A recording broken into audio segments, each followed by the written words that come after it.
मी आत्ता 12 वाजता दुपारी लोकरवन महाप्रल लोकरवन इथे धावती भेट दिली.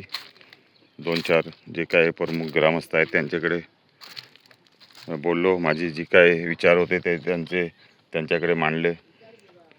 आश्वासन दिलेले की पुन्हा आपण या बसा, काहीतरी विकासासंदर्भात चर्चा करू आणि योग्य तो निर्णय, योग्य सहकार्य तुम्हाला केलं जाईल असं मला काही प्रमुख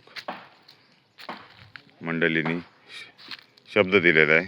माझा फक्त ध्येय हेच आहे की कुठल्याही गाव असो, वाडी असो, त्याचा विकास झाला पाहिजे, मोहल्ल्याचा विकास झाला पाहिजे. ह्याच दृष्टीने मी प्रयत्न करणार आणि त्याच्यासाठीच मी ह्या निवडणुकीच्या मैदानामध्ये उतरलेला आहे. बाकी कोण काही बोलेल, कोण काही बोलेल, म्हणजे कसं माझ्या विरोधातला बोलण्याचं कोणाला म्हणजे काही मुद्दा आहेतच नाही, ते बोलणारच काय.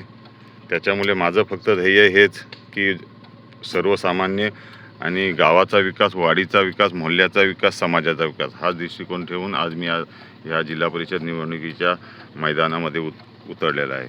जय हिंद, जय महाराष्ट्र.